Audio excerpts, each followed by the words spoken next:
मैं अर्जुन, वाराणसी का एक साधारण सा लड़का, अपने परिवार की जिम्मेदारियों को कंधों पर लिए दिल्ली की ओर निकला था। मेरे पास एक छोटा सा बैग था जिसमें 2 जोड़ी कपड़े, कुछ किताबें और मेरी सबसे प्यारी चीज मेरी दादी की दी हुई एक पुरानी डायरी थी। उस डायरी में मेरी कविताएं थीं जो मैं रात के सन्नाटे में लिखा करता था।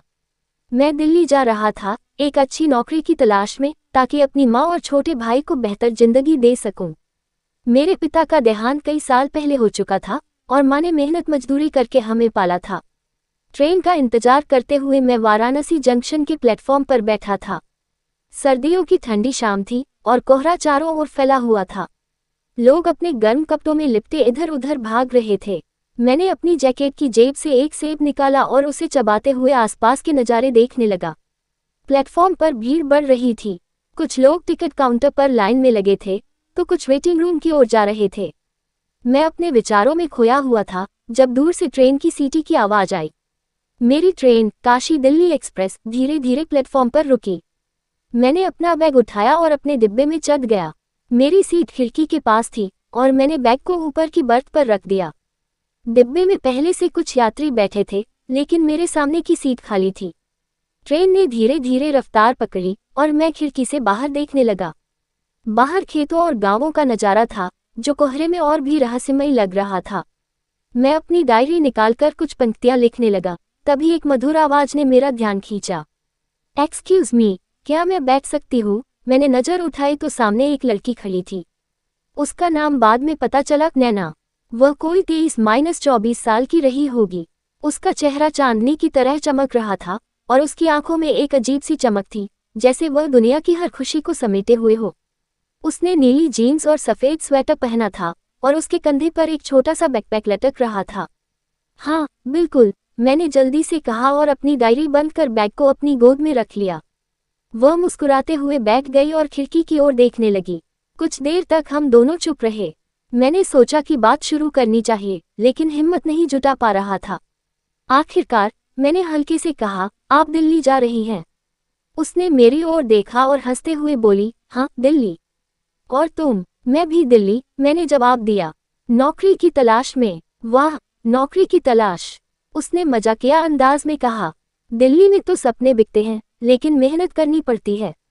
उसके इस अंदाज ने मुझे हंसी छुड़ा दी।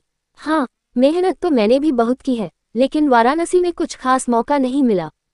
वह हल्के से मुस्कुराए और बोली, मैं नैना हूँ, दिल्ली में एक स्टार्टअप चलाती हूँ, डिजिटल मार्केटिंग का। और तुम? मैं अर्जुन, बस एक साधारण सा लड़का जो अपनी माँ और भाई के लिए कुछ करना चाहता है। हमारी बातें शुरू हो गईं। नैना की बातों में एक अलग ही ऊर्जा थी। वह खुलकर हंसती थी, बिना किसी झिझक के अपनी बात कहती थी। उसने बताया कि वह दिल्ली में अकेले रहती है और अपने स्टार्टअप को पिछले 3 साल से चला रही है। उसके माता पिता एक हादसे में गुजर चुके थे और वह अपने दम पर सब कुछ कर रही थी। उसकी बातों में ना तो कोई शिकायत थी, ना कोई दुख। वह जिंदगी को एक उत्सव की तरह जीती थी। तुम्हें सेब बहुत पसंद है ना? उसने अचानक पूछा, जब मैंने अपने बैग से दूसरा सेब निकाला। हाँ, थोड़ा बहुत, मैंने हंसते हुए कहा, लेकिन ये सेब मेरी माँ ने पैक किए हैं। कहती हैं, सफ़र में कुछ हल्का खाना चाहिए। नैना ने हंसकर कहा, तो लो, मेरे पास भी कुछ है। उसने अपने बैकपैक से एक पैकेट बिस्किट निकाला और मेरी ओर बढ़ाया। खाओ, ये मेरे फेवरेट हैं। हम दोनों हंसते बातें करते हुए बिस्किट और सेब खाने लगे। ट्रेन की रफ्तार बढ़ चुकी थी और बाहर का नज़ारा बदल रहा था। नैना ने अपनी जिंदगी के बारे में और बताया। उसने कहा कि वह हमेशा से कुछ अलग करना चाहती थी। मैंने अपने स्टार्टअप की शुरुआत एक छोटे से कमरे से की थी। आज मेरे पास एक छोटी सी टीम है और हम बड़े बड़े ब्रांड्स के साथ काम करते हैं।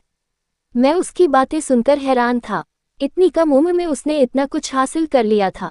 मैंने पूछा, कभी डर नहीं लगा अकेले इतना बड़ा काम करने में? वह हंसी और बोली, डर? वो तो रोज लगता है, लेकिन डर के साथ जीना सीख लिया है। जिंदगी में रिस्क नहीं लोगे तो क्या हासिल करोगे? उसकी बातों ने मुझे सोचने पर मजबूर कर दिया।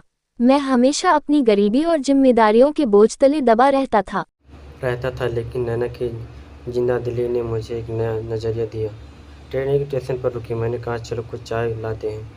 मैं लाती हूँ, नैना ने तुरंत कहा। तुम यहीं बैठो, देखना मैं चाय के साथ कुछ मज़ेदार लेकर आऊँगी। वो प्लेटफॉर्म पर उतरी और कुछ ही मिनटों में 2 कप चाय और 1 पैकेट नमकीन लेकर लौट आई।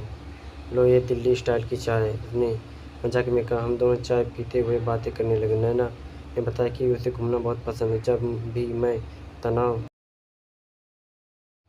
में होती हूँ तो दिल्ली की सड़कों पर निकल पड़ती हूँ। पुरानी दिल्ली की गलियाँ, वहाँ की चाट और वो भी भीड़, सब कुछ ज़िंदगी से भरपूर है। रात को हो चुकी थी और ट्रेन अपनी मंजिल की ओर बढ़ रही थी। मैंने ने कहा, अर्जुन, तुम्हें दिल्ली मेरे साथ काम करना चाहिए। मेरे स्टाफ अप में ऐसे इंसान की ज़रूरत है जो मेहनती हो और उसे अपने सपने की हिम्मत रखता हो। मैंने हंसकर कहा, मैं तुम्हारे स्टार्टअप में तो बस एक साधारण सा लड़का हूँ। साधारण लोग ही असाधारण काम करते हैं। उसने मुस्कुराते हुए कहा, तुम्हें तुम्हारी ईमानदारी और मेहनत पर भरोसा है। मैंने उसकी बात को मजाक समझा, लेकिन मेरे दिल में कहीं एक उम्मीद जाग रही थी। ट्रेन दिल्ली पहुंच चुकी थी। हम दोनों स्टेशन पर उतरे। नैना ने मुझसे कहा, मेरा नंबर ले लो, कल मेरे ऑफिस आना, मैं तुम्हारे अपने काम के बारे में बताऊंगी। मैंने उसका नंबर लिया, उसे बाय कहा, लेकिन मेरे मन में एक अजीब सी बेचैनी थी। मुझे डर लग रहा था कि मैंने कोई अनमोल चीज़ पा लिया और लेकिन डर था कि कहीं ये सपना टूट न जाए। अगले दिन मैं नैना के ऑफिस पहुंचा। उसने मुझे अपने स्टाफ में एक छोटी सी पोजीशन दी। मैंने मेहनत शुरू की और धीरे धीरे मैं उसकी टीम का अहम हिस्सा बन गया। नैना और मैं एक दूसरे के करीब आए। उसकी जिंदादिली और मेरी मेहनत ने हमें एक खूबसूरत रिश्ते में बांध दिया। 2 साल बाद नैना ने मुझे प्रपोज किया। अर्जुन, मैंने तुम्हें अपने पहले ही दिन से पसंद किया था। तुम मेरे लिए वो इंसान हो जो मेरे सपनों को समझता है। क्या तुम मेरे साथ ज़िंदगी बिताना चाहोगे? मैंने हाँ कह दी। हमारी शादी का एक साधारण समारोह में हुई। मेरी माँ और भाई को दिल्ली बुला लिया गया। नैना ने मेरे भाई की पढ़ाई का खर्चा उठाया और मेरी माँ को एक सम्मानजनक ज़िंदगी दी। आज मैं दिल्ली में एक खुशहाल ज़िंदगी जी रहा हूँ। नैना और मैं अपने स्टाफ को और बड़ा करने में लगे। मेरे पास एक छोटा सा परिवार है। नैना, हमारी बेटी अनन्या और मेरा भाई जो अब एक इंजीनियर बन चुका है। हर बार जब मैं उससे ट्रेन दिल्ली जाता हूँ तो मुझे नैना की वो पहली मुलाकात याद आती है। वो बिस्किट और वो चाय का कप, सब कुछ मेरे दिल में बसा है। ज़िंदगी में अनिश्चित है, लेकिन कभी कभी एक अनजान सफ़र और एक अनजान हमसफ़र आपकी ज़िंदगी को हमेशा के लिए बदल देता है।